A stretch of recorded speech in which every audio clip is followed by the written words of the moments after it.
Good evening. It is 6 o'clock on September 29th, 2025. And I call this city council meeting to order. And I'd like to invite Troop 434, I believe that's right, to come and lead us in the pledge, please.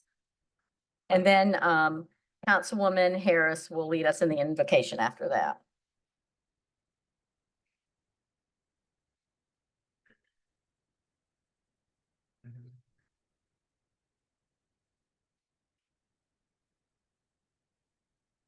I pledge allegiance to the flag of the United States of America and to the republic for which it stands, one nation, under God, indivisible, with liberty and justice for all.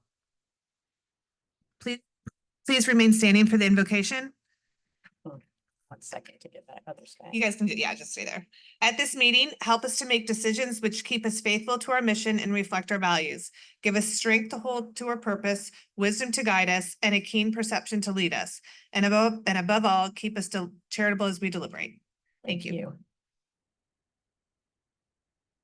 All right, so while they go back to their seats, this is Troop 434 from All Saints Church. And they are here working on 2 badges, communications and citizenship in the community, correct? Thank you for all you do for our community. Thank you for being here. All right, next is public comment. Ali, I know you're here because I saw you when I walked in. Oh, he did. I'll come back. You're not here. But I saw, right, he's usually behind the column and I cannot see him. Zach Humphreys, I think I saw you behind. Why everybody sits, right? I don't understand why everybody wants to sit behind the column, so I cannot see him. Hi, council members. I guess it's been a minute. It's really good to see you all. But yeah, life's been pretty good. I've been under the tutelage of some civil rights activists and leaders in Atlanta, kind of learning from them. Zach, can you speak up a little bit, please? Yes. In the microphone. Yeah. Okay. But you know, I wanted to throw out this one quote from MLK. What good does it do to be able to eat at a lunch counter if you can't afford to buy a hamburger? You know, there's a cost of living crisis that is happening all around the US today, but as well reflected here in Dunwoody.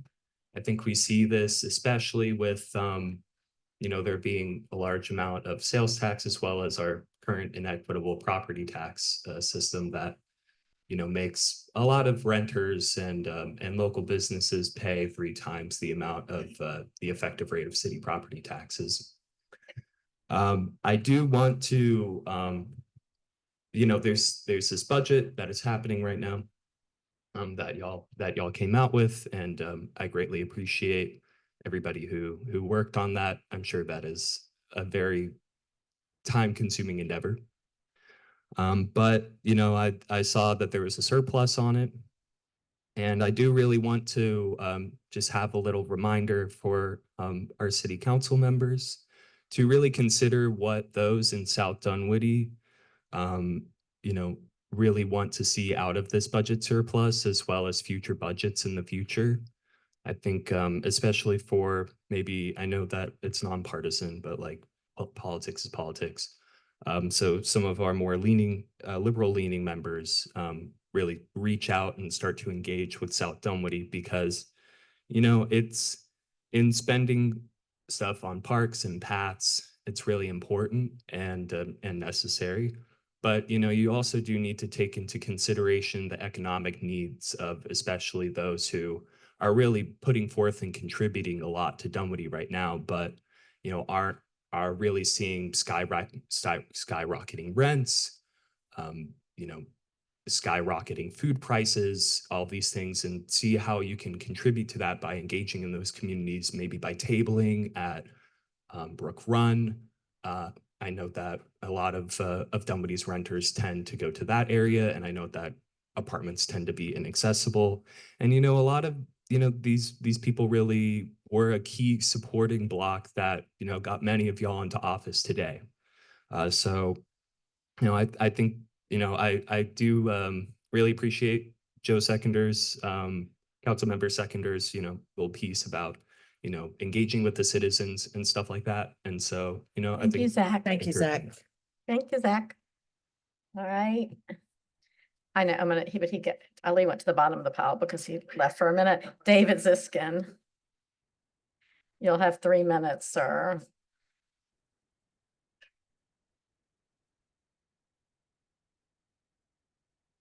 Go ahead. Good evening, council. My name is David Ziskind, and my family and I live in Meadow Lake. Tonight, I want to address the city budget, but first a word about the Village Crossing project on your agenda.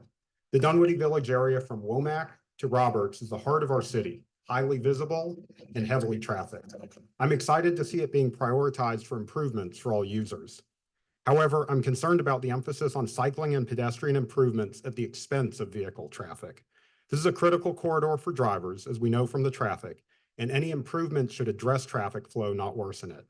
While there is a minor improvement at the Roberts Drive and Chamblee-Dunwoody intersection, the project otherwise appears to create a permanent choke point, not to mention temporary traffic disruptions during construction. I urge you to thoughtfully and deliberately consider this project. Let's not repeat past mistakes where good intentions led us to ask years later, how did we get here? Now to the budget. Money buys two things, security and opportunity. On security, I was pleased to hear Mayor Lynn earlier today emphasize maintaining higher reserves, a prudent position given her experience navigating COVID. Consider our fluctuating projections. Earlier this year, the communication was $1 million plus deficit, and in March, council was exploring ways to raise taxes. Recently, it was communicated that we are running $1 million plus surplus. On opportunity, the decision to spend or not spend the available funds each has an opportunity cost. Councilman Hennigan raised an excellent example. If the Dunwoody Post Office becomes available to purchase, wouldn't that be a great opportunity for the city to purchase and shape the village? Money in the bank lets you act quickly. These excess funds aren't council's money, they're the citizens. Most of us have day jobs and can't attend city meetings at various times. Your job is understanding constituent needs with a clear understanding of community desires for these surplus funds. Let's talk specifics. I like building out Homecoming Park, but let's do a detailed stormwater and community impact study first. An additional drone for the police is straightforward. I've seen this technology firsthand, and it's the future of policing. Let's finish our incomplete sidewalk sections. We heard from Michael Smith earlier today what we've all known for a while. The city effectively stopped completing sidewalks when it went all in on 12-foot trails. Let's complete those sections, low cost, high impact. And now that we have funding, let's turf the Peachtree Field and remove the fence so we can all enjoy it. Remember that citizen prioritized project list from earlier this year? This money isn't burning a hole in our pocket. We don't need to spend just to spend, and certainly don't need to spend up to the amount we have just because it's there. If there are good things, worthy projects that benefit our city, absolutely, let's invest wisely. But otherwise, let's maintain a healthy reserve or consider lowering taxes. Thank you. Thank you. Ali? You'll have 3 minutes, sir, when you get to the microphone and start. Thank you, City Council, for having me. I wanted to speak today a little bit about the money. So once every while, I just kind of do an open records request and look at where the money's at, where it's been invested at. I will say we've made progress. With the interest rate environment in the last 2-3 years, we've done a great job. We've taken some money, we put some of the money, I think the public money in CDs, we put them in the other money market rates, we explored options and made good interest. So a very good steward of the money. But recently with interest rates dropping, we might need to shift focus a little bit. So I looked at a little bit of the money that we currently have, and I see we have some money with East West Bank. I think the CDs that we have, the money market and public CDs we have are currently earning 1.88 for the money market, 2.9 for the CD, 2.9 for the CD. There's also a PNC earning 1.87. Now, relative to a corporate account or a municipal account, that's actually very competitive. They're treated much differently than when you drive around and you see say bank signs that say like 5% CDs. Those aren't available to corporate accounts. Those are generally retail investors, retail accounts to get small dollars in and bring in new clients. But that stated, I think we need to really pivot on this. From my understanding, forgive me, but I believe based on just kind of the construct of what we're allowed to do, right? We can't just kind of go in there and buy a bunch of Bitcoin. But based on the construct of what we're allowed to do, we're kind of stuck in this realm of, incredibly conservative CDs, bless you, money markets, cash type investments that, the most conservative type of person can do. And so at this stage, I would ask that you guys consider maybe thinking about how we can evolve in that, rather that is maybe if it's possible to create maybe a special finance kind of committee to kind of overlook at different investment options, or maybe looking at the actual bylaws or whatever restrictions that we have in the codes or whatever that might be, whatever the technical jargon might be, and look at expanding into that. There's a bunch of other as financial products that I've mentioned time and again, just directly investing in United States Treasury bills yields higher. Those are still north of 3%, and those are direct obligations of the government. There's other type of investments out there, even taking a portion of the money and throwing it into like a Vanguard fund or the S&P 500, or having some type of diversified mix of stocks. It shouldn't be that bad for 20%, 10%. We might be a little too conservative now. I think with the interest rate environment dropping, we're going to have to pivot if we want to continue making good interest. These numbers were before the federal government, or whatever, the feds, decided to lower interest rates, which means that these are going to be not as attractive in the renewal side, and more than likely these banks are going to price in more rate cuts. So all I'm asking is that we kind of just reevaluate our investment strategy. We're doing great, but we probably need to evolve. Thanks. Thank you. That's all the cards I have for this session of public comment. There'll be another session at the end of the meeting. And that's where we find ourselves. Consent agenda first. No. Oh, no. I was just looking at the community garden and I skipped it. Sorry. Come on up, Rachel. That was my bad.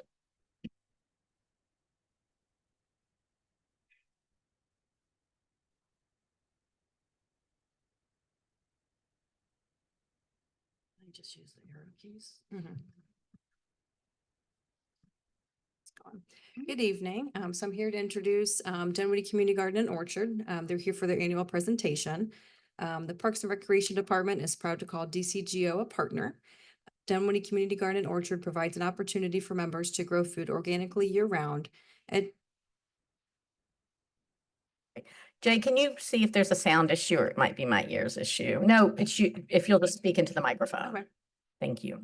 Educates and mentors others in the community about sustainable growing practices, and dedicates a portion of its space to growing food for charitable purposes.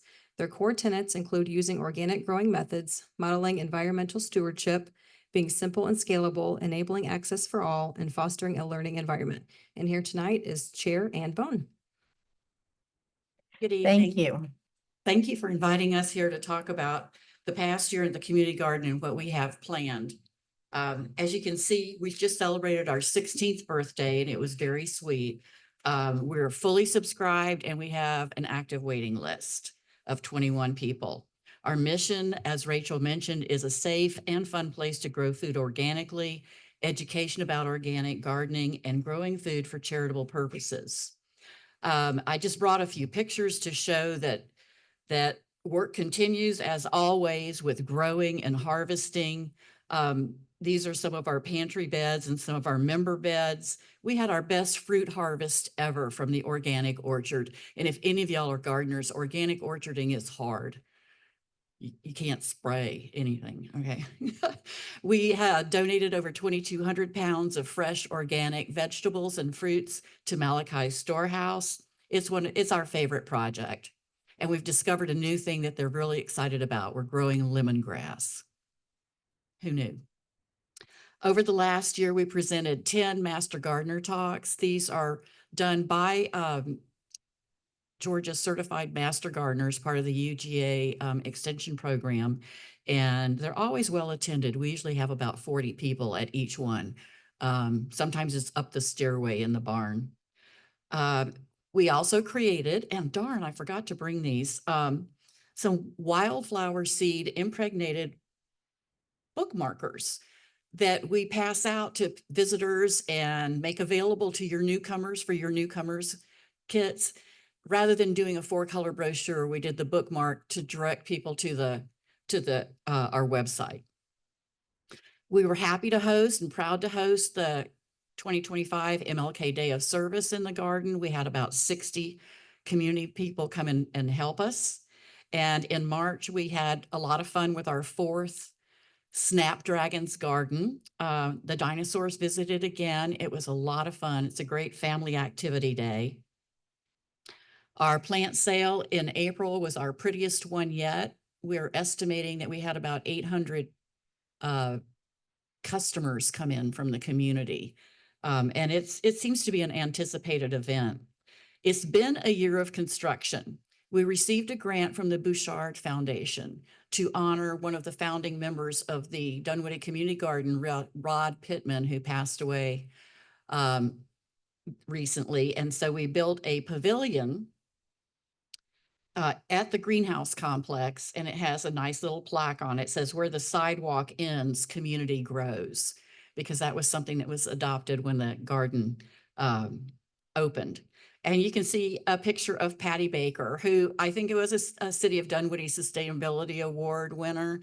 Patty knew Rod a lot for many, many years, and so she gave a very nice presentation. In the garden, we've constructed a new picket fence to divide our orchard from the member garden. It makes a beautiful backdrop for the pollinator beds. And we built a brand new structure in the back of the garden, which we've called the Shade Shack. The gardeners love it. This is a rain shelter and shade shelter for our volunteers. And it was done completely with donations from our members. With the help of the City of Dunwoody, we appreciate very much the fact that electricity was run to it. We provided the fans, but the city provided the benches. And they are getting well used. We love it. New entrance sign. And then you may have noticed, if you've been to the park, that we ripped up the entire entry garden. And for the last 6 months, we've been solarizing that soil under black plastic. We put signs up to let everybody know what was going on, that this is science at work. And we have recently started installing our planned entry garden. We received boulders. Again, thank you to the city. And we completed planting the basis of the plants this past weekend. So we'll be adding a lot to it. Keep an eye on it. It'll be an interactive, fun thing for people who are walking by. So how do we do all of this? Well, it's a lot of volunteers and a lot of money. We are still the largest all-volunteer community garden in the state of Georgia. We have no staff whatsoever. But our expenses are big. We spend over $11,000 maintaining the garden itself each year. We put in over $4,800 in maintaining and improving the greenhouse complex. And we do have social events. We like to have some fun. Our income comes from our plot dues, which have not changed. They're still $80 a plot per year, and from our plant sale. You can see that our plant sale really is our big fundraiser. Planned for this coming year, we'll be completing the installation of the entry garden. And this is some of Rachel's parks, and this is David and some of his crew who wrestled those boulders into place. We'll be planning on upgrading. We are planning on upgrading the irrigation system in the garden. It's plastic. It was installed 15 years ago, and because of weather, it's deteriorating. It's very fragile and brittle. We are trying to implement the best practices for integrated pest management within a community garden. I have researched community gardens all over the world to find out, how do you keep bugs from jumping 3 feet from this bed to that bed? And nobody's got a solution yet, but we're coming up with some guidelines. And then we have an all new Master Gardener Talk program and plant sale planned. One thing I didn't mention was improvements that we made at the greenhouse. Because I figured somebody would say, well, how did you spend this money? We just put in about a $1,500 germination rack system. It's a stainless steel rack system with its own grow lighting. And what it's going to do is probably more than double our capacity to germinate seedlings. And It will probably also increase the viability of germination in the seedling simply because the grow lights it's a professional growing system. We have removed the non-functioning swamp wall recently from the back of the large greenhouse. It just never worked, and have replaced it with screening and added insulation to the metal flap door so that this winter, when we close the doors, we have a little bit nicer environment. We've reconstructed several of the grow beds inside the greenhouse. They're wooden. One of the reasons for switching to this steel system is because it won't get termites and it doesn't fall down and it doesn't rot. And we have reconstructed several of the ADA beds outside of the greenhouses. So I'd be happy to answer any questions if anybody has anything. We are still having fun. And what you're doing there is fantastic. I know that Malachi's really benefits from the fresh produce that you allow them to distribute to their Mhm. clients. And I think the work you do is fantastic. And you have built a community. You know, Oh, thank you very you have much. built such a nice community, and you're doing really good work, and we appreciate your partnership. Well, And continue and let us know if there's anything we can do. all right. Well, we should Anybody certainly else? appreciate being partners with the city. Yeah, Thank you very much. great. Mhm. Thank you.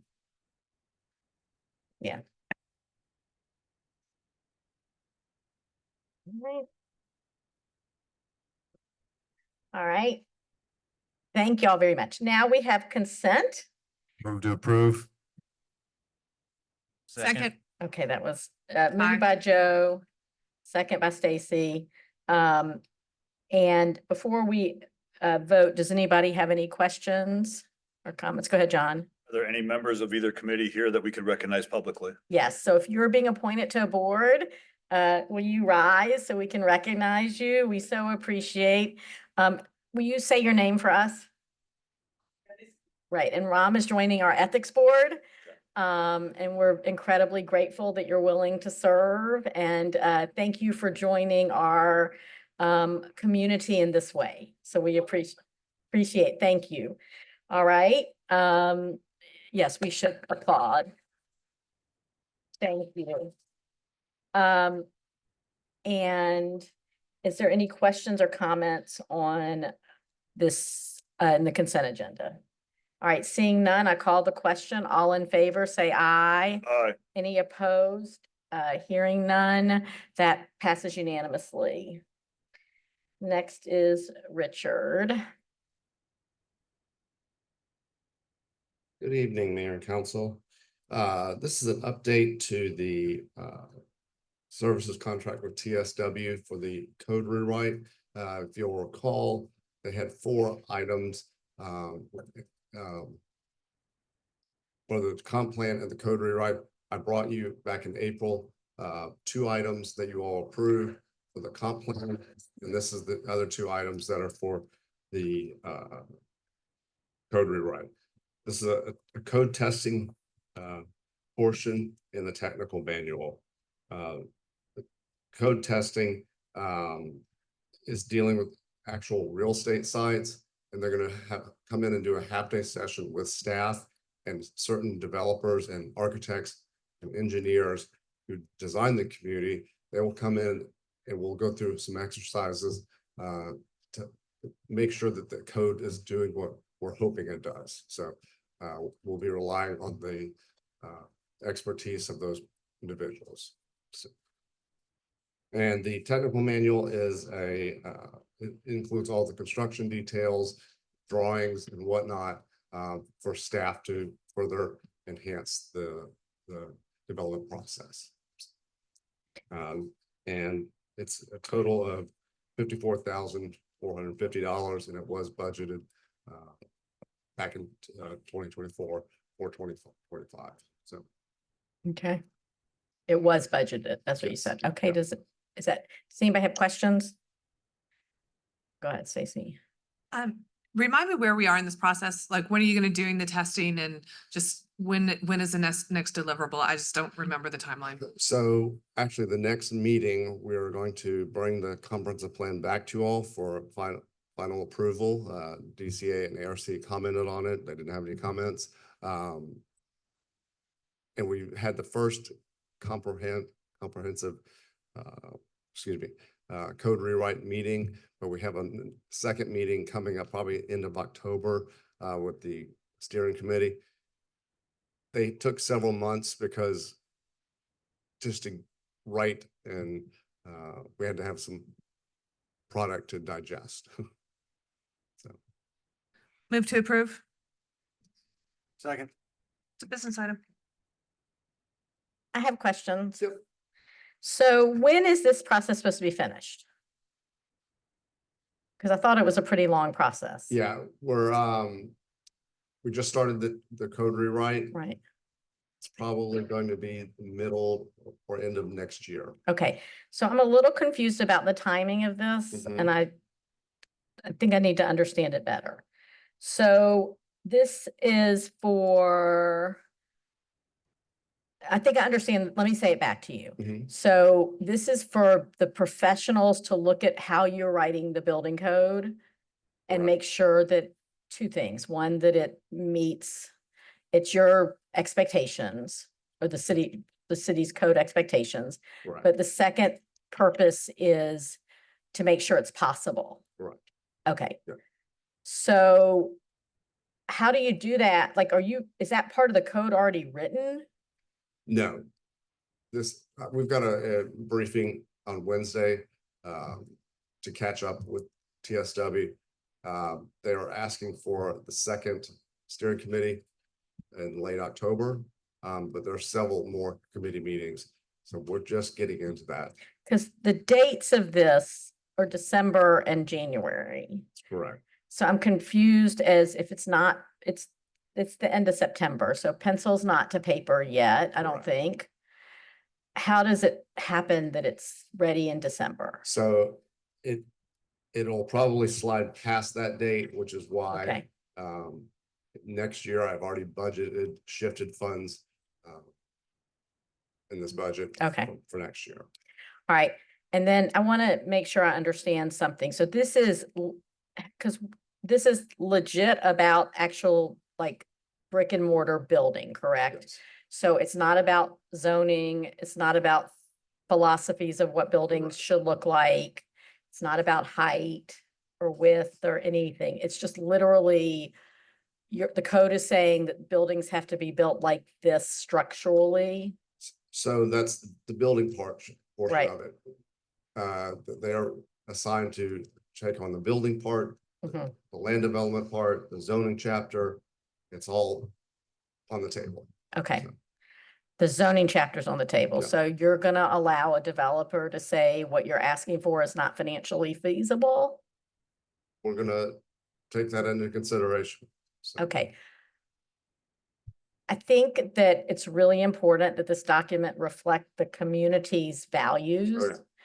And the steering committee is supposed to guide that. I think it's important that, you've heard me talk about what my vision is for Ashford Dunwoody Road. I'm not so concerned if it's not feasible in 2025. So it concerns me a little bit that how does it weigh in? How does the steering committee weigh in this process? So if a developer says, we absolutely will never be able to do that, does that mean go ahead? So both of these tasks are on the very far end. So we have the code. It'll probably be through the steering committee. We may have even taken it to planning commission. So we have a code to base it on. Then we'll go and So again, I come back to, so maybe I'm misunderstanding because there's a calendar in the agenda item that shows that maybe I misunderstood I'm sorry, that the work is now, like December and January. correct. This was written back in July. Okay, So so what you're saying is that this is not at the beginning of the process right. or even in the middle of the process. Okay. All right.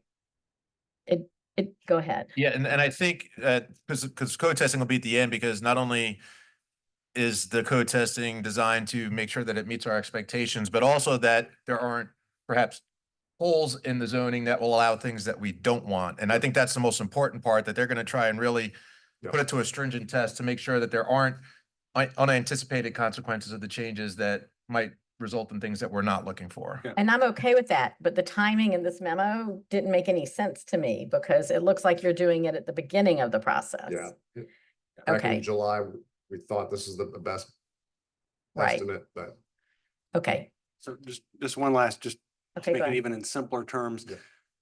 This is a technical analysis of the policy that we're presenting in our code to make Correct. sure that technically it meets what we want it to meet. Is that Right. accurate? Okay, thank you. Okay, well, it makes much more sense now. That's why I was asking about the timing. Right. Does anyone have questions? It was in the documents. All right, no more questions. There's a motion on the table. All in favor, say aye. Any opposed? Hearing none. That passes unanimously. Thank you, Sharon. Thank you, Richard.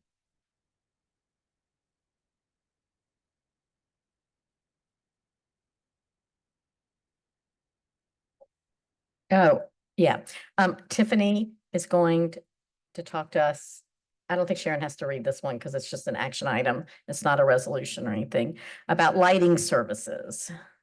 Thank you. And if you'll just make sure you lean into the microphone.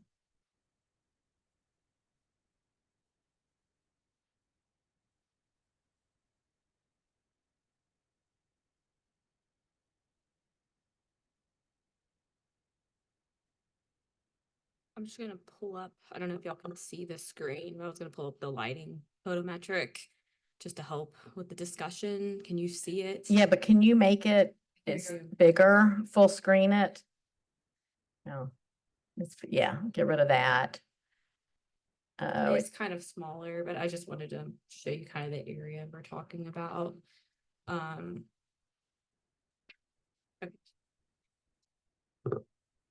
So good evening, Mayor and Council. I'm here to present the Old Springhouse Lane Path Lighting Service Agreement with Georgia Power to install pedestrian lights for this capital project.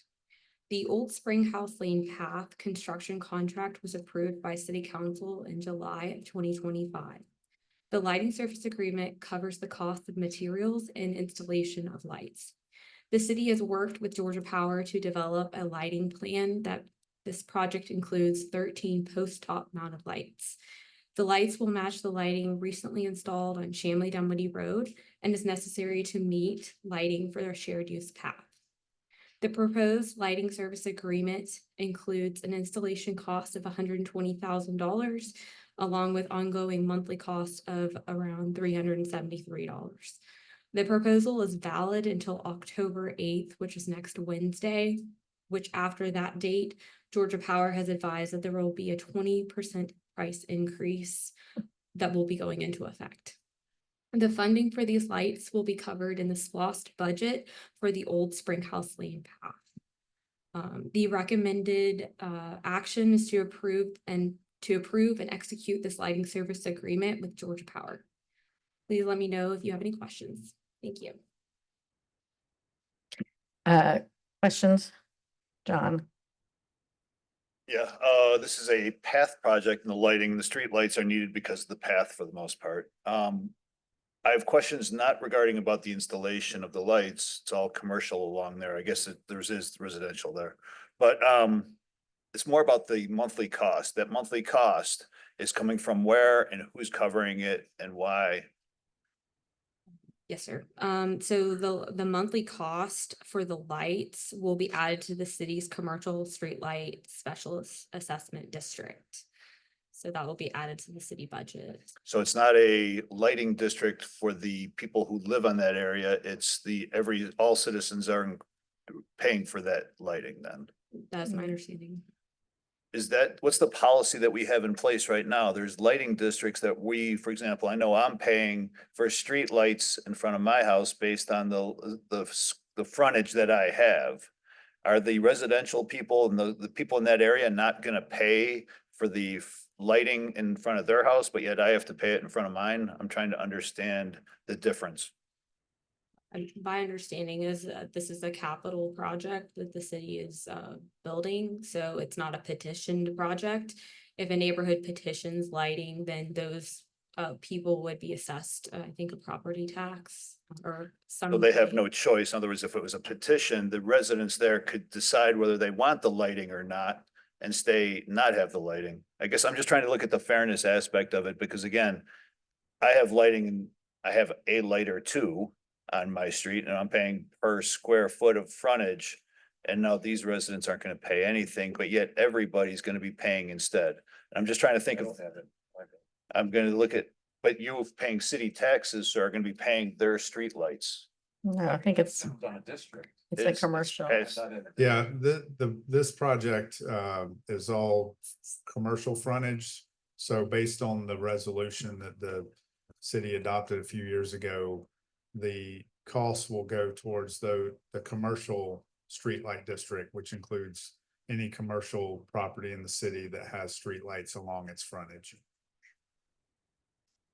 Okay. Wasn't there townhomes there? There are, but there's already a path. I think, do they already have streetlights in front of theirs? Okay, so there may be a couple of, is there a light added? There's a few lights that will be put in the buffer in the right of way in front of those properties. Again, I'm not against the streetlights where we need them. I just want to make sure that we're fairly and equitably doing the financial aspect across all citizens, and I'm not sure, we seem to be mixing it up enough to where I have concerns over some of it. Again, we also have paths coming in the future. What's going to happen with the lighting and every other path that's coming? What's happening on Winters Chapel? What's happening in front of Peeler with Four Oaks? What's happening with all the other paths that we ever put in? I'm not sure we're consistent on how we as a city are paying for street lighting. We all use street lighting. I'm not against street lighting, but again, it's the fairness and equity of who pays what, where, when, and how. And yet we still have areas of the city with no lights whatsoever. And so again, I just think we need an overall policy looking at it from a perspective of fairness, equity across the board. I think we talked about that at the retreat, and I think we're talking about it. We talked about it this morning. Okay, I believe you. Right, so it's on the list to handle later this year. The streetlight district, But there's no residential that well, actually faces that. You go into a driveway, it's on it, but it doesn't face it. It doesn't front that. path. right. I think the townhomes that are there, It's a private drive. yeah, it's a They different. don't front that Old road Spring is- House Lake. Right. They do not front Old Spring House Lake. That street is a private street. Yes. That's why we have some issues with it. Okay, go ahead, Joe. I think would Yeah. footnote this, we'll beat this to death, but the idea, the street light district, so just refresh my memory, because, so we have a citywide, so the geography is citywide, but it's commercial properties pay into the street light fund. Is that how it works? Two districts? Maybe, Just a quick little level set. I want to kind of know where this cash flow is coming from. Yeah, as well. So, yes, we have two types of districts. We have a lot of districts, but we have two types. There's the commercial streetlight district, which is all commercial property or all non-residential property in the city. And then the neighborhoods that have streetlights are in a neighborhood streetlight district. And each neighborhood is a different district. But it's, their rate is based on when they were originally installed, plus any, cost increases that have occurred over the years. All right, so thanks, Michael. So that's the cash flow. So I've got some other just higher level questions. I think this does deserve a separate streetlight conversation, but is this, let's just compare this in front of the Dunwoody High School. Do you happen to know, I couldn't look at the distance between these. Are these the same type of lamps and posts and lighting was put in the Dunwoody in front of the high school? Yes, sir. And do we know, is it approximately the same distance apart as in, The spacing on these The lights is spacing. around 65 feet. It's very similar to the Vermont. I'm just anecdotally, I look in front of the high school and it seems like we could probably have every third post lit. It seems really bright. It seems excessive. And so I really like to get a citywide policy where we have a great conversation with council involved in the public input Mhm. regarding the intent. So is the intent to illuminate the users of the path, i.e. go to Hilton Head Island, and they have 4-foot tall, downward facing lamps that light it. And if in front of the Georgia Permanent College, Georgia State there on Tilly Mill, at the corner of Womack, there are also small little posts that shine down just before the MARTA bus stop. So I really would like to keep that open as in the toolbox, the availability of what is the spectrum of the intent of the lane that we need, Okay. right? So do we have to light this whole area, or, because we have this night sky ordinance, and we're supposed to dark sky and protect the sky and all that.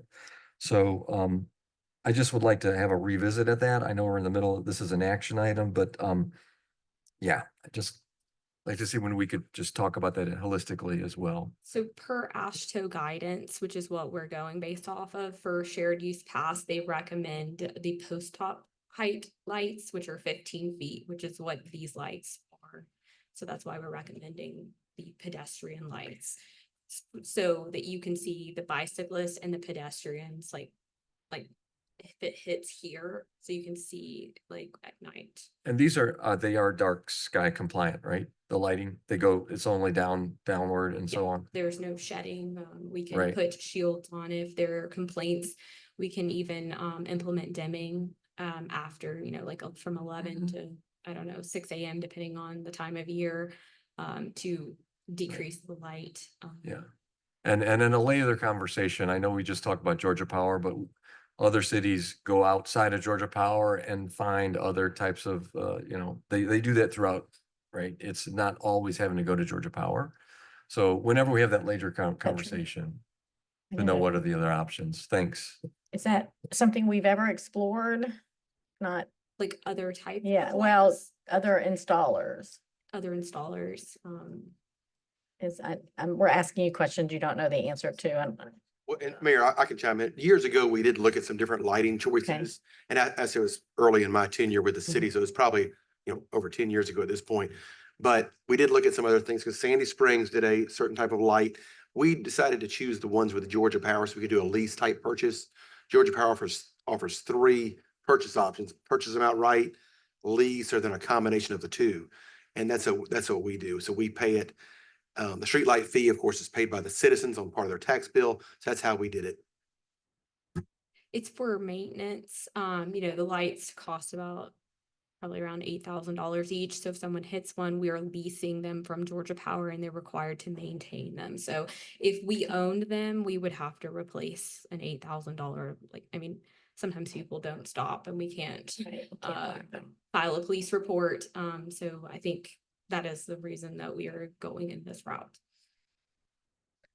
Okay, anybody else have questions?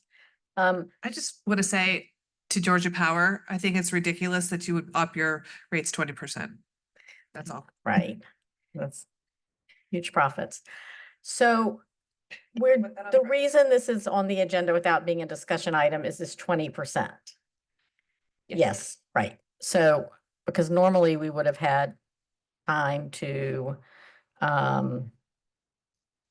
work on this, and it looks like a 20% increase would be $24,000, which is not So I got this quote at the end of August. Their quotes are valid, I think, for 30 to 35 business days. I was notified like last week or the week before that if we waited, it would not be the fixed cost, which is the $120,000. It would be the monthly cost would go up 20%. And Georgia Power has done that across the board. And they said it's because of inflation, material cost.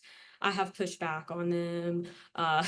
So we're trying to work with them to see how long that could be. That's substantial for lighting.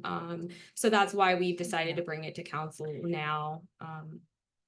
to mitigate like additional costs. It would be about $900 a year. Okay. Will the current in-place lighting have their monthly costs go up 20%? No, ma'am. So it's only new. New project. Oh. And this is the only new lighting project we have in the pipeline right now, Yes. right? Because I did ask when you sent the money, the estimate. Could we buy, it's too late. Could buy stuff we're gonna need over the next 2 years. Right, I think it's the monthly cost though, not the fixed costs. It's not the fixed cost. Right, they'll I- probably go up too, yeah. But it seems like the costs continuously go up every time Okay. I ask for new cost. All right, I got an email earlier today about this project and trees. And it sounds like we're not replacing the trees we took down. I don't even know what trees we took down over there. There were there were a few trees Mhm. and they had to be removed because of the Georgia Power relocation. The Georgia Power lines are moving away from the street. So it had nothing to do with our project, or it did? It did have something to do with our project, but it's because of Georgia Power. Okay, I'm gonna try again. So normally we replace trees. Are we replacing these trees? We are looking at landscaping options right now. Okay.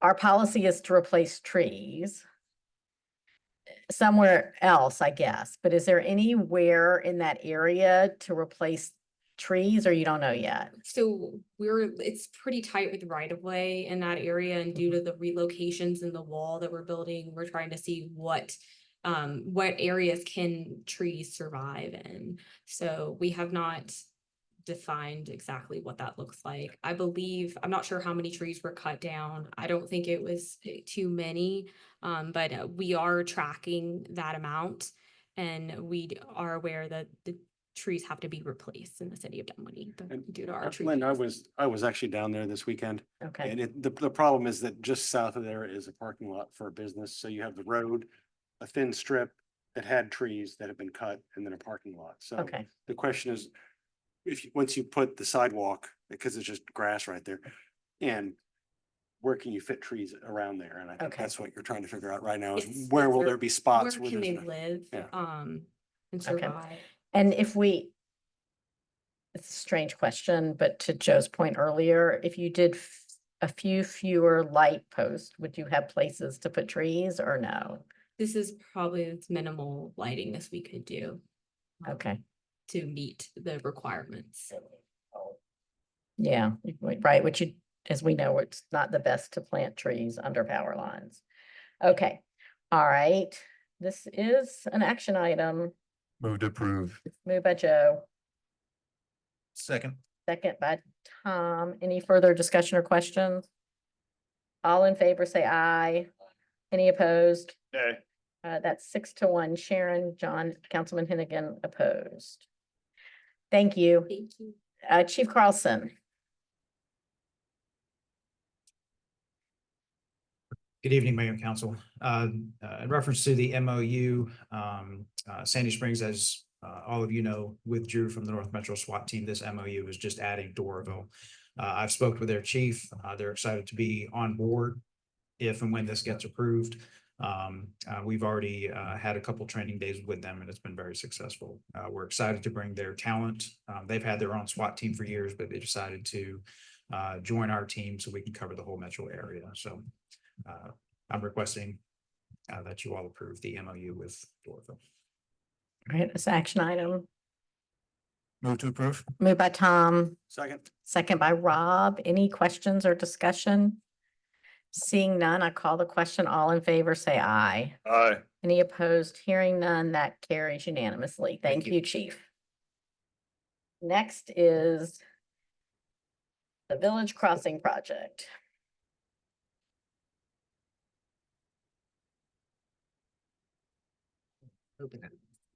I will do, I think the project framework agreement is first. Okay, Okay, good evening. So this is the supplemental agreement to the project framework agreement with GDOT for the Village Crossing project. The PFA, which is the project framework agreement, is an agreement with GDOT on all projects that have federal funding. So if you have a federal dollar in the design, so that's like, design is when you're preparing plans for construction. So for advertising for bidding, you would do, and it has federal funding with GDOT oversight. They require you to execute a project framework agreement, and we just call it a PFA. And so we did that back in September of 2024. We got $250,000 of federal funds. And so then we executed the PFA. So this is a supplemental because we got more funding. We got 600,000 of additional federal funding. So that required $150,000 local match. So this is a supplemental agreement to the PFA, to the original agreement. So this would, by executing the supplemental agreement, you guys, we would be authorizing GDOT to essentially fund the $600,000 for this project.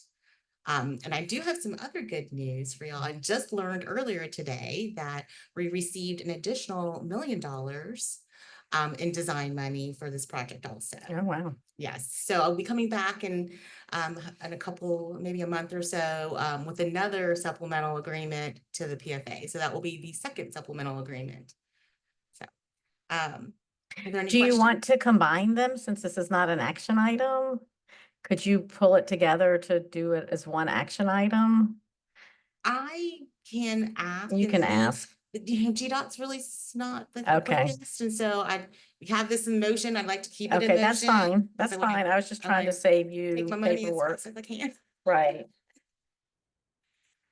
So any questions? Go ahead. So, what about a month ago or so, we had the technical assistance panel that met in the village. Yes. That brainstormed all kinds of great ideas. We haven't gotten their report yet. So I'm kind of curious if they come up with something that might necessitate adjustments to this design. I just want to make sure that we can marry those two together, if there's ways to make sure that what they come up with and what we're looking at here. We can definitely take that report and provide it to our consultants. KCI is here today, and see what is feasible within our budget and footprint of the project. Cause I just know, and I may be misremembering, but there was some talk about even moving curb cuts, and I mean, there were minor suggestions and then some more radical suggestions. So if we're gonna be doing a lot of work Mhm. and the merchants are on board with improvements Sure. to make it more pedestrian friendly for people to move around, it'd be great to incorporate them together. So I agree. So definitely, once we get the report, the final report, we'll be able to assess what is feasible as part of this project. Yes. A question. Go ahead. Shall, Yes. this is a second shot at the money for the design. Was it always gonna cost way more than we allocated initially? So, you know, costs have gone up. I mean, like, the reality is that even when I think about a federal project, you know, even like 3 years ago, I never thought it would be at these numbers. And it's just the industry, it's where we're at today. And so the budget that maybe we did even 5 years ago is probably not it's not going to be as applicable as it is as we move forward. Yeah. I mean, it's just due to the industry and the change. So you applied for this grant knowing that the prices had gone up? Yes, Okay. that's why I asked for the additional Yep, money. We just applied for it maybe about a month or 2 months ago. And so we just found out today.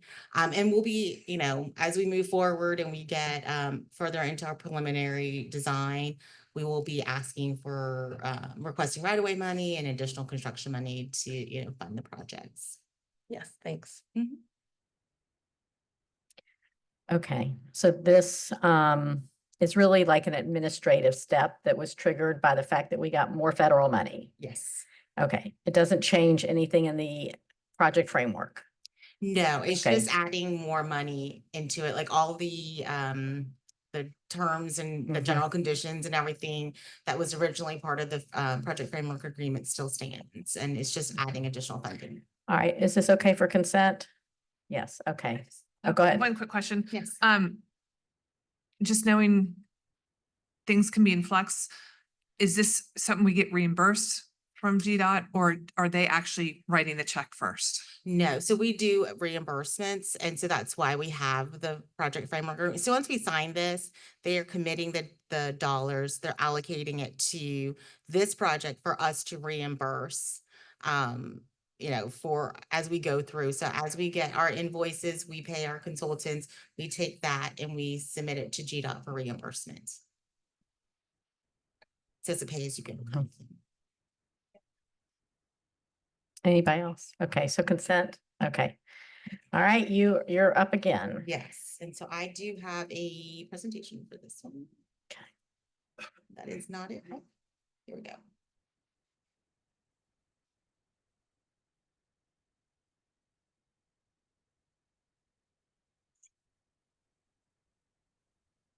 Okay, so we talked about funding the project, and so now we're going to talk about spending the project money. So this is a supplemental agreement for the design contract for the Village Crossing with KCI.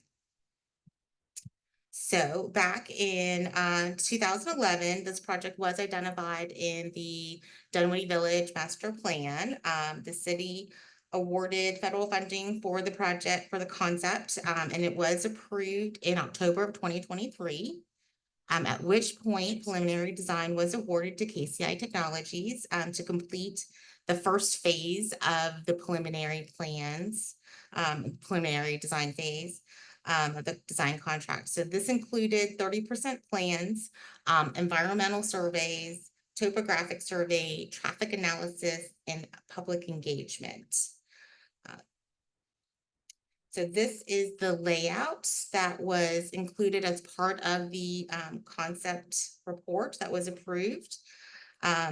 So as part of the 30% design, it included validating this concept layout based off of new traffic and survey data.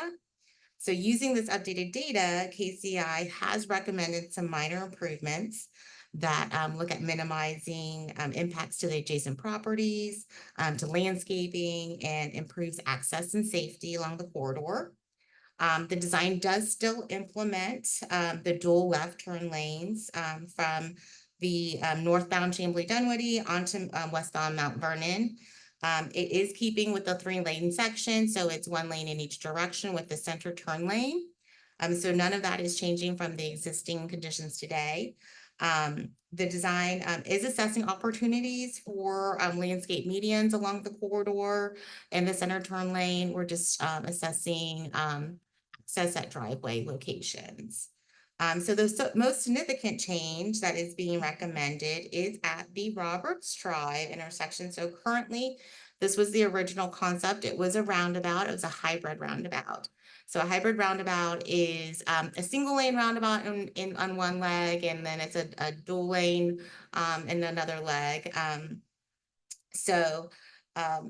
Based on the current traffic modeling on Chamblee Dunwoody and both the AM and the PM, the roundabout increased the overall travel time by about 3 seconds from the existing conditions. And indicates that like as vehicles are going through the roundabout, they will end up queuing and into the roundabout. So this affects like the free flow of the roundabout. So like the circulating movement, which is like one of the main benefits of a roundabout is that you have this constant movement. But just based off of the traffic volume, you'd end up having queuing like sitting inside the roundabout at certain times. So the designer analyzed some alternative improvements. So they looked at including like a signalized intersection. So this option actually reduced the overall corridor time, travel time by 6 to 10 seconds, depending on whether it was AM or PM.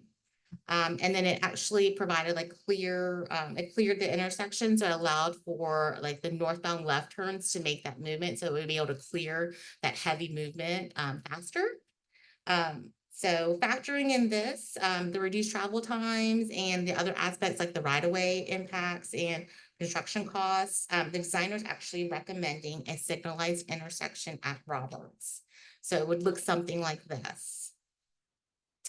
So there would be some significant improvements at the intersection. So Chamblee Dunwoody would be realigned in this area. So we would realign to improve the skew at the intersection. We would look at the channelized right turn from Roberts would be removed, like the yield movement would be removed, and it would be controlled by a signal controlled. So meaning that when they are taking this right turn movement here, that at the same time that this left turn is able to go. So you're able to get more traffic through. They're going to get a green arrow. So they're not going to be yielding and stopping and then going. They're just going to get a green arrow. So you'll be able to clear more volume through the intersection. And then will provide better driveway access at these locations than the roundabout one. So then we looked at comparing the two the two options, looking at the roundabout versus the signal. So the roundabout, there was, no to minor improvements in the delay over the existing conditions. The signalized intersection improvements, they did decrease the travel times along the corridor in both the AM and the PM. And while the roundabout had less delay on Chamblee Dunwoody in the AM, the signalized intersection did perform better by about 8 seconds, a decrease in travel time over the existing condition. We also did look at the crash history at the intersection, and the majority of the crashes were low severity and mostly rear ends. And there were no angle crashes in the last 5 years, which is what you would, when you would implement a roundabout, was when you would see a high number of rear angle crashes. So then looking at some different criteria of the two options, the improved signal provides improved safety and traffic flow. The traffic will queue into the roundabout, and the signal provides a protected left turn with a right turn overlap signal phase. So that means that that right turn movement and that left turn movement can go simultaneously. So you're able to move more traffic through the intersection. You would decrease your right-of-way impacts and cost.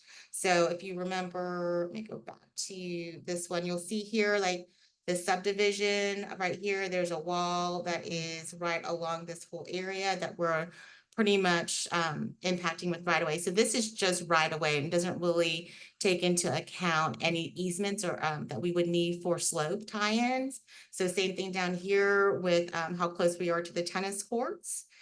So the signal, you can see, would really reduce those right-of-way impacts. Yeah, wow. Yes, so we wouldn't be getting close to this wall, and we're nowhere close to the tennis courts at that point. So we also increase we'd have a better driveway access, like I was mentioning before, for these parcels down here. You can see from the previous roundabout, they would have to come down and circle around in order to maneuver northbound. And so lastly, we would also have reduced construction costs just from the sheer footprint of a roundabout, the asphalt that would be required, the new pavement depth, and the grading that would be required for a roundabout versus the signal. Now, this is doing, we will have some grading and improvements because we are realigning the intersection, but it is nowhere near the impact that a roundabout would be in cost.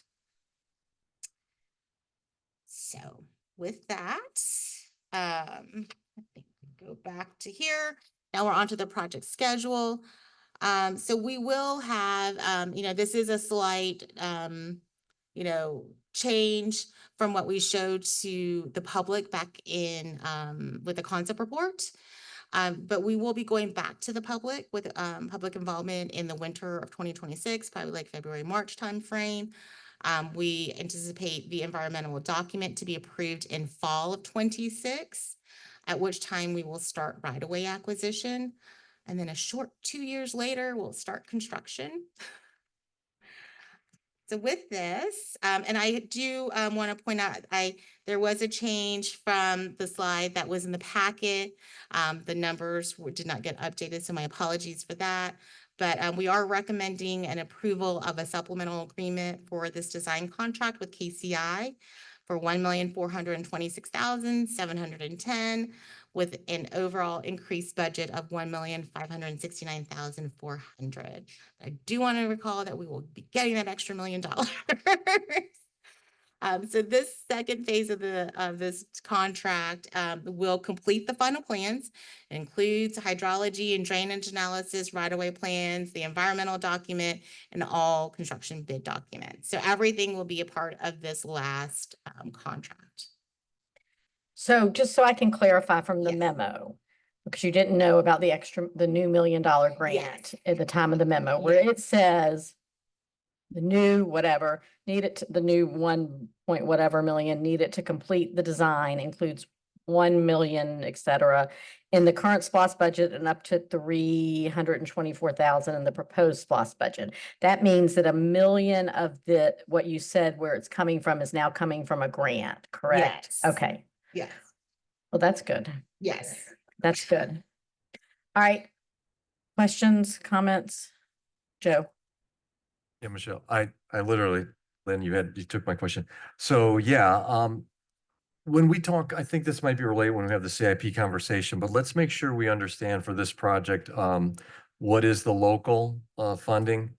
What is that amount? What is the budget? Where is that? So when we look at the CIP, because we're talking a lot of Fed, but there's local match and I'm assuming it's of course SPOS, so. Yes. So we're getting essentially after we get the 1.5 or the 1 million, we'll have 1.85 million total in federal dollars for design for this project. And then that leaves about 560,000 that will be local dollars for design. So, okay. So it's about a 75-25 split. Right, okay. I've got a few other just generic questions. So earlier tonight, a citizen spoke that basically said for this project, non-motorized facilities, i.e. people that do not drive in a motor vehicle, we're designing those facilities along this corridor that were going to be built at the expense of people that are in motor vehicles. What you just told me that it sounds like we are keeping the same capacity, if not increasing the capacity for motor vehicles in this concept. Yes. So what we are definitely improving. There's a slight improvement in time and delay through the corridor by adding the dual lefts onto Mount Vernon, northbound from Chamblee Dunwoody, and then with the signal improvement. We are not taking away capacity at all. It's a 3-lane section. We will keep the 3-lane section through there. So that will not be affected. And really the only way to address any type of larger improvement would be to widen and add additional lanes. Yeah, thank you, Michelle. I believe that was true as well. The Dunwoody Preservation Trust owns the farmhouse on the corner there and they want to plant a new tree. So do they need to wait till 2029 to plant a new tree? Can we get folks, do we have enough, like this is the far limit of the project. Do we have enough knowledge today to kind of say, this is as far as we're going to go, and we can talk to the DPT folks and say, you know what, you could put a tree in beyond this point up at the corner? We are getting close to that point, yes. So go ahead. Yeah, we are getting So- close to that point. And it depends. If it's anywhere close to our footprint, I would recommend that they hold off. If it's way off our footprint, and then I would have an issue. Can I just drop a note and put the appropriate staff in touch with Kristen there at the And just DPT? tell Kristen to email. She Sure. knows who to Okay, email. great. We've been in touch with them. Okay, too. great, thanks. Are we tying into Rob's conversation on the other previous topic with the LCI study, whoever that was, I'm sorry, the Urban Trust, whatever it was. I'm a big proponent of trying to see can we look at negotiating about curb cuts? There's so many in there. All these crashes, collisions, et cetera, it's all disjointed. So if we take the as-is built environment today, that was built in the 1970s, with all these curb cuts, we have more curb cuts in Dunwoody Village than we do in Perimeter Mall. And collisions occur at curb cuts, right? And so on, and all these turning movements. Are we going to keep the as-is state and all these curb cuts and put all these investments in? Are we strategically looking at some of these where it makes sense and consolidating them? Currently, the design shows as is, but we will look at the study and assess what we can incorporate and what is feasible. I really am a proponent of trying to consolidate those. That's that's where crashes are across from Mellow Mushroom. They have curb cuts every, 100 feet in there. So it's a mess. I think I had, yeah, so that was my question. It was about the proposed, needing, but you don't see, again, any extra SPOS contingency needed for this at the moment, for this design phase. Not at this moment. Okay. I mean, we still have a lot of I project understand. left to go, though. Okay, yes. All right. Thank you. Catherine. Michelle, I agree with Joe. We don't need as many curb cuts as there are to get into any of those businesses. I want to talk about the roundabout. I was a proponent of the roundabout. I think the problem is the light that is there. I think you can get a left turn light when nobody's there. I think you can get a right turn light when nobody's there. Will they be, have a pressure plate so that you know that there's a car to trigger the light for the turns? There should be loops there now, so that to know that, but I would have to get with our signal group and discuss like what exactly, how the timing and everything is working at that intersection, but and I can talk with our consultant and see what we can do. If we were coming south on Chamblee Dunwoody, we've turned it almost into a 90-degree turn. Before it was just really, you Mhm. just slide in. It's gonna be slower for them, is it not? Yes, when they come down, I mean, they're not gonna be able just to make that easy right turn and with the yield of a slight break and yeah, so it's gonna be a more a right turn. Safer. Right. They could, Yeah, is that what you're talking about? The right yes, turn? that is a right turn. Yeah, it's, yeah, I mean, and I guess it's kind of like a slip lane when it is existing, kind of like how it's so wide. And so it's more of a, so this, by bringing it and taking out that skew, you'll make people come to more of a stop. Right. I don't go that way ever. I don't know. It looks like it backs up now. Yes. And that's with an easier So with the, integration back. that simultaneous with that left turn movement from Chamblee Dunwoody going, taking that left right there and then the simultaneous right turn. So you'll have a green light where people aren't stopping, like they're not going to yield to look. They're just going to get the green lights. They're going, so they're clearing faster at that time. That's at night. So in the morning, everybody is coming south Yes. in two directions, right? Yes. Chamblee Dunwoody and Roberts. It's, well, it's not good for them. I mean, that's good for me, but it's not good for them. What do you envision going in the area that now is that slip lane? This right here. I mean, we can, Yes, that right here. landscape it. It might be, we have to put art someplace on the project, right? So, I mean, we'll repurpose and landscape or whatever we desire. Okay, again, disappointed. I hate to see a light there, I agree. but I love roundabouts too. We can throw one out. yeah. Okay, I will presume that they are correct with the nighttime travel. Maybe we'll have driverless cars by the time. I know, We will. There. Yeah. I mean, based off the analysis, and the fact that it was not a huge benefit, the roundabout wasn't a huge benefit with delay and the cost of it to you was just such a large price tag for just a small benefit. And so this just really makes a lot more sense. Just with the footprint, the impacts, the right of way, the cost, and the overall delay, reduced delay travel time. So. Okay, I will find a spot for a roundabout for you though. thank you. Thank you so much. John. So how quick is this coming back to us? Is this coming back to us for a vote in the next meeting or a month from now? What's the timing, do you think? I mean, it can come back in the next meeting. I guess my thought is that the survey that was done of the businesses looking at our plan for the site improvements, I'd like to have that information in front of us to make sure that that's incorporated into the final design. So that what's your timeline for that to come back? That was done months ago. That should be coming back quickly, right?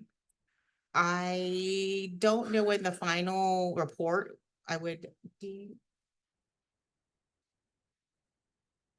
Michael Starling and I reviewed the report. It's written. We just have to bring it back. So.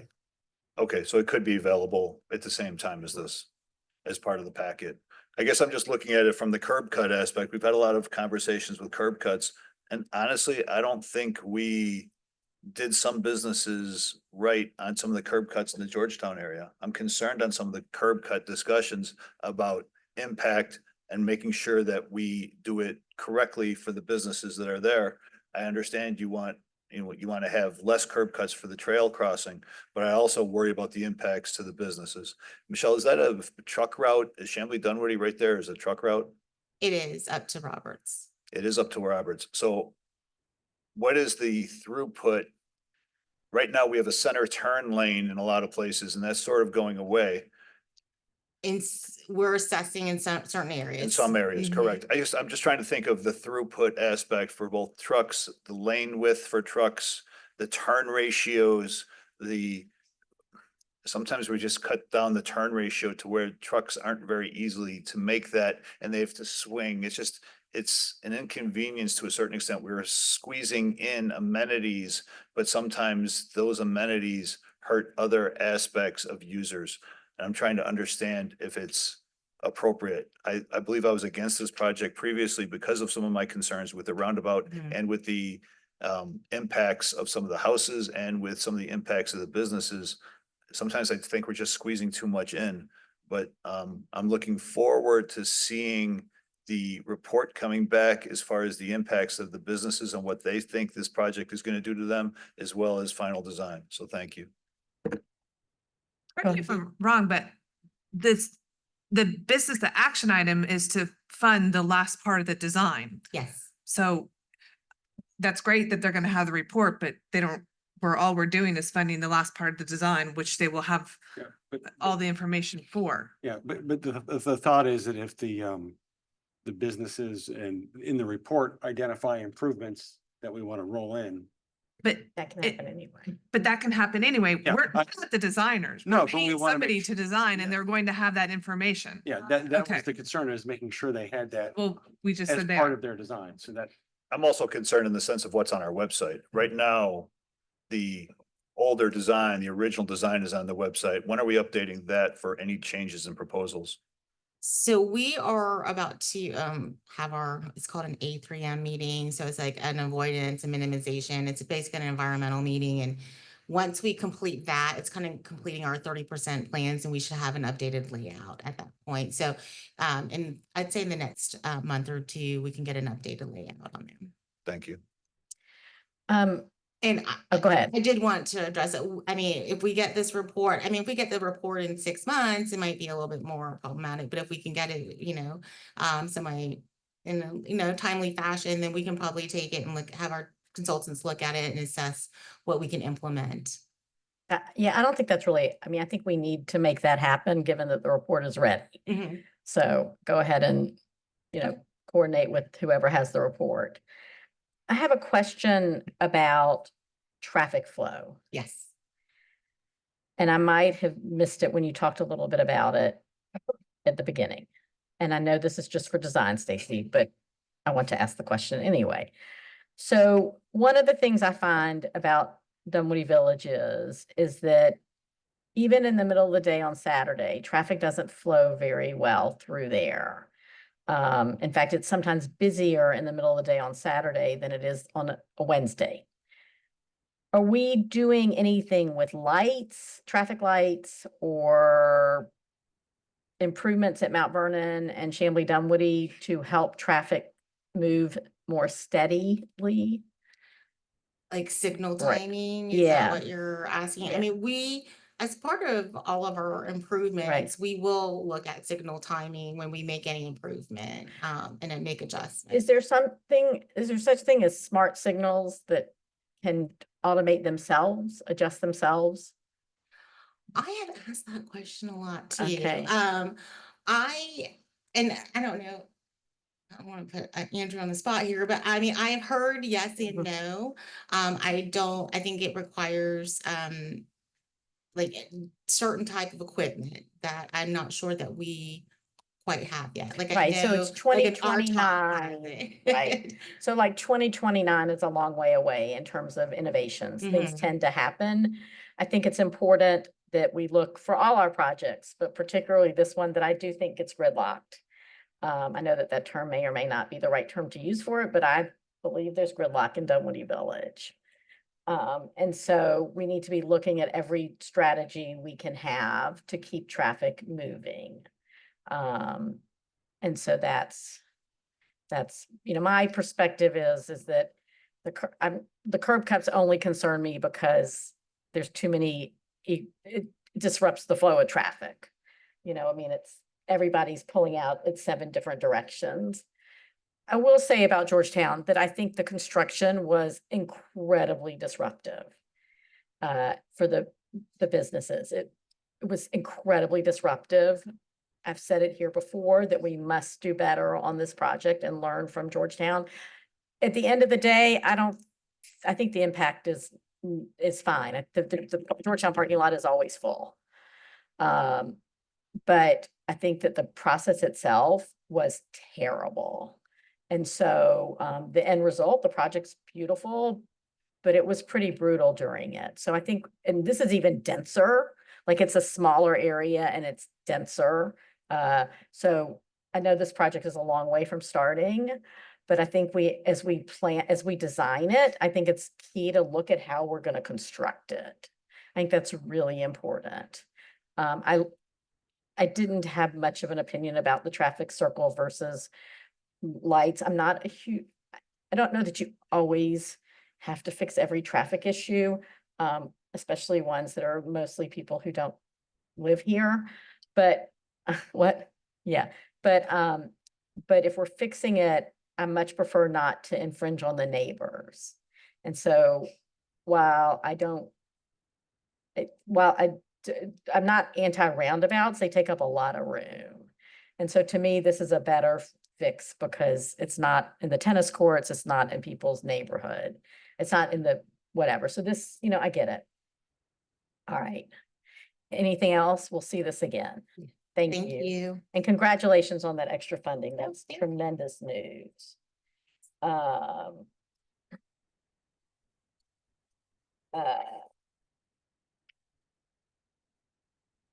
So, okay, next is Richard. The alcohol discussion. And I'll do the first read, Mayor. An Mhm. ordinance to amend Chapter 4 alcoholic beverages of the City of Dunwoody Code of Ordinances to amend eligibility requirements for alcohol licenses. Good evening. This is an item to amend our eligibility standards for alcohol licenses. We currently require everyone to have a registered agent be in DeKalb County. So wherever you are, if you're Who's everyone? Just everyone that has an alcohol. okay, so every business that has an alcohol license. Okay, just want you to clarify. So we had met with Tom Lambert, a citizen, actually a non-citizen. He lives in DeKalb County, who owns a restaurant here. He was complaining that why does he have to have an agent in DeKalb County when he could act as his own agent for himself? He lives in City Springs. So we just said, we just need to amend our ordinance to add Fulton County. And it turned out Gwinnett County as well, because they're so close to us. That way they can have agents from their own area serve. So that's as simple as it is. So. Question. Go ahead.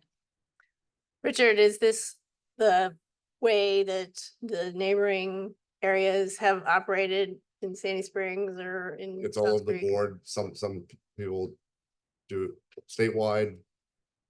So it's only if we have to send a letter to them for enforcement or alcohol review board notices them. It's just where the letter goes. So you don't want it to be the whole state? Probably not, because if they don't respond, we have to go track them down. If it's a registered agent, let's say the business owner is in Japan and the registered agent is, in Gwinnett, Correct, you're not getting to the owner, correct. It's just That's why they did the agent. but the agent isn't, it's like sounds Richard, like you this need, person is just. you want me to jump in and help? Yes, I told Richard, in all fairness, I'm not necessarily objecting, but let me tell you the rationale, but how it is the way it is right now. Yes, you can cite here, but if you ever had to sue, you're gonna have to go where the defendant is. So if you pick Gwinnett, if you pick Fulton, you're gonna be going there to sue. And that's why people try to contain it. I would never recommend a statewide jurisdiction to go file suit in Valdosta or somewhere else, not because I don't like Valdosta, but why would we litigate down in Valdosta? So that's the reason. So when you open this up, you open yourself to have to go to other courts for certain parts of enforcement that is civil. Can I ask a question? So most of the time, in my experience, when there's a violation of alcohol rules, they come in front of the Alcohol Review Board and they lay out consequences. I would assume a lawsuit would come if the business didn't like our consequences, because I'm guessing because they're a legal board that they appeal to Superior Court or something. That would be in Decatur. First of all, there's a chance that Atlanta is just as close to Decatur. I mean, Fulton County, and Gwinnett is not much further. So I think the three counties are fine. Go ahead. Just a little background, and it's really originated, a business owner approached me and had concerns about all of our licensing processes, our business licenses and our alcohol licenses, and he had concerns. So I called up Richard, and actually Richard Plato as well, and we met and we discussed. We were the timing was actually pretty fortuitous, because at the time we were getting ready to switch to Central Square for the business licensing, and so Richard and Richard were able to incorporate a lot of the requests with the vendor to streamline the business renewal process and automate a lot of things that used to be old and antiquated and paper and coming in person. So hopefully our business owners next year in the renewal process will find the process much improved, much more efficient, and much more business friendly. The second one was a little bit more complicated because it involved the ordinance change. But basically, the premise behind this is he literally lives closer than someone that would be in out in Lithonia or something like that. And we're also, he would now be the agent rather than having a hired agent in the county. So it was something that we felt, well, that I felt, and the reason why I requested it is that this was business friendly.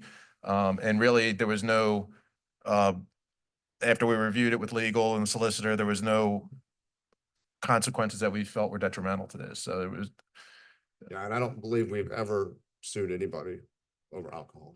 I don't think I could be wrong, but I think the first process is what happens in that. I think they would sue us, because I think the first process in any alcohol violation is the Alcohol Review Board, which is here where we sit. So, John, you had a question? I just have a question about the registered agent and the legal address. Let's say I'm in Valdosta and I wanted to do something. Could I open a PO box with my name and be over here at Boxes R Us and have a Chamblee Dunwoody mailing address? I'm just trying to understand what's the legal requirement of the physical address versus any other registrar. I mean, to me, I'm just trying to understand What to do business in the state of Georgia, whether you're a domestic, meaning a Georgia business or corporation, LLC, sole proprietor, or whether you're a foreign, meaning another state company coming in, you have to register with the Secretary of State, and you have to have somebody in Georgia that can be sued and served. And so the alcohol license is constrained.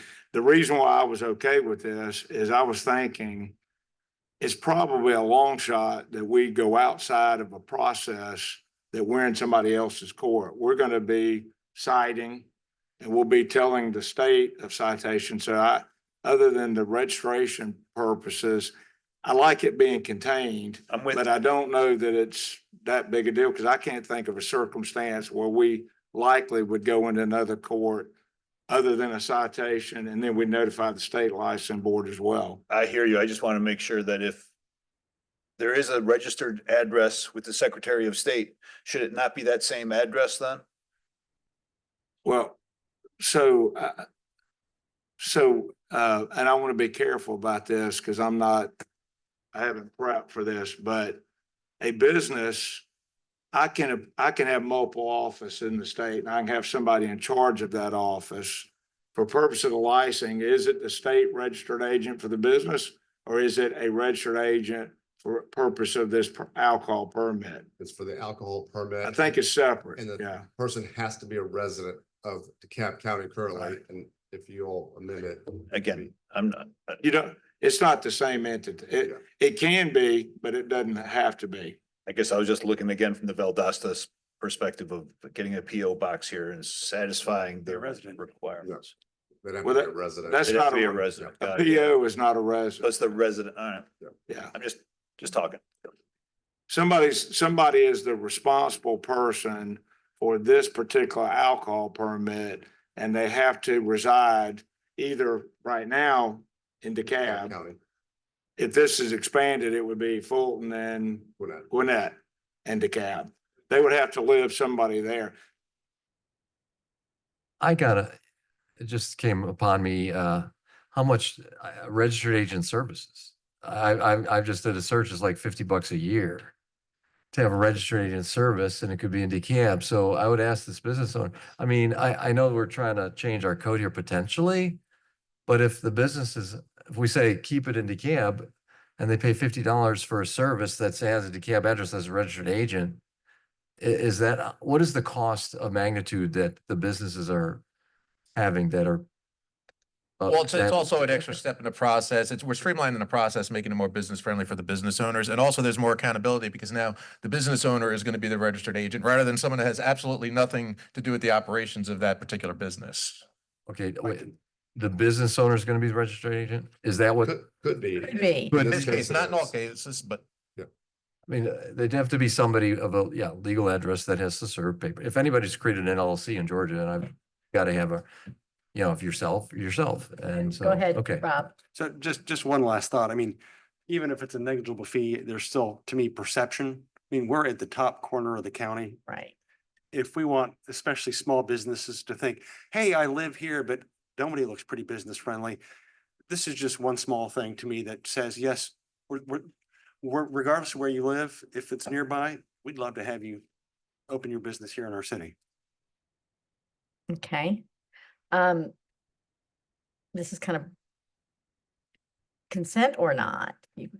It can be consent. Okay, just wasn't sure. Had to take the temperature of the room because I don't want to talk about, all right. Thank you.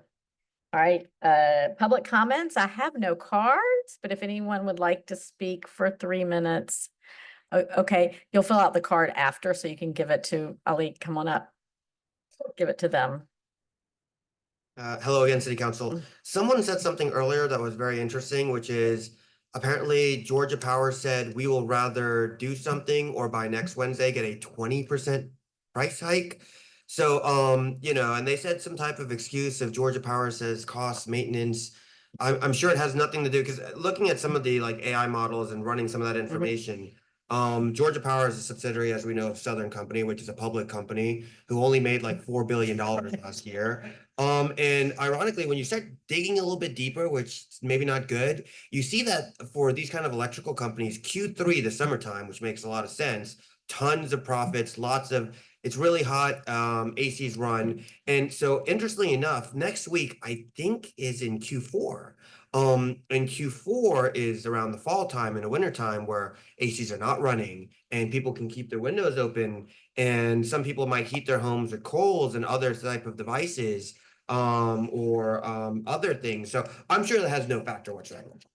But anyway, so then I got really annoyed and went into both of these AI models and said, I feel like the city is being screwed by Georgia Power. How can we go ahead and fight back? It's okay. I didn't sign the decorum things. It's good. So anyways, it virtually said several ways of fighting back if you're a city. One way was there's apparently several sorts of federal grants, and something that caught my interest, which I kind of tried to see if Dunwoody was participating in, said some type, again, this is like 5 minutes of research, so I could be completely wrong here. Something about some type of this was both popular in both of the AI models. Inflation Reduction Act, IRA of 2022, nonprofits and local governments. So normally, people will go, they buy solar panels and they'll get a tax rebate. We don't need a tax rebate. So apparently what this is aimed for, it is aimed directly towards cities like ourselves, who instead of getting a tax rebate, because we have nothing to offset, would just get money from the federal government to potentially help pay for solar panels, or EV charging. Again, I did 5 minutes here. I don't know if we're already using that, but case in point is, we should look into this.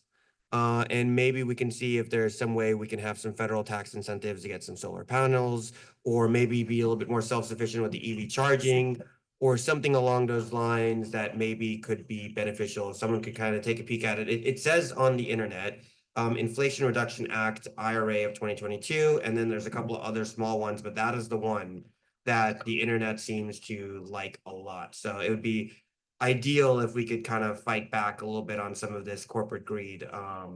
Yeah. Thank you. Any other public comment? I see none. City manager comments. Mayor, we will need an executive session for litigation. Okay. Okay, go ahead. Council comments. Just because a citizen just brought it up, I just wanted to share that at our next meeting, we will be discussing solar panels on city businesses and getting them in time to take advantage of a federal program that will end in July of next year, so that hopefully we will be reducing city operating costs a little bit. And tune in a couple of weeks to learn a little bit more. Anybody else? I'll remind council that hasn't done it. I sent you an email earlier with a doodle poll to answer availability for a called meeting next week. If you haven't answered it, please do so we can get that scheduled. I think that's it. I need a motion to move to executive session for litigation. Move to adjourn to executive session for purposes of litigation. Before we leave, I want to commend the Boy Scout troop. You were a fantastic audience. You were respectful and quiet. City work is not always exciting and sometimes it's quite dull, and you did great. We're easy to find if you have questions.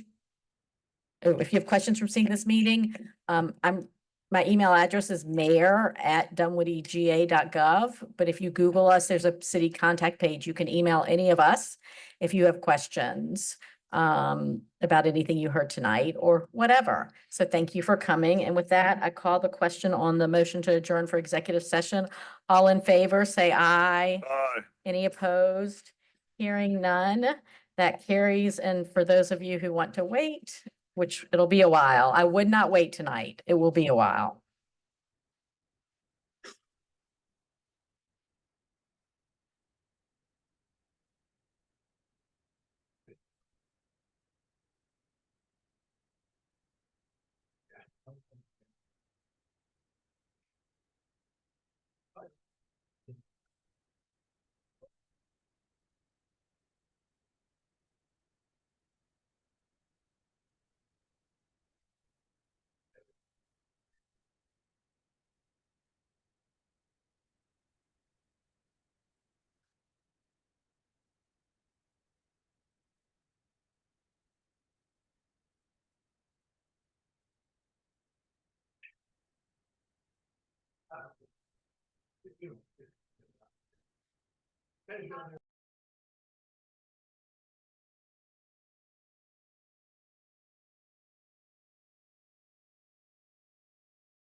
Move to adjourn. Second?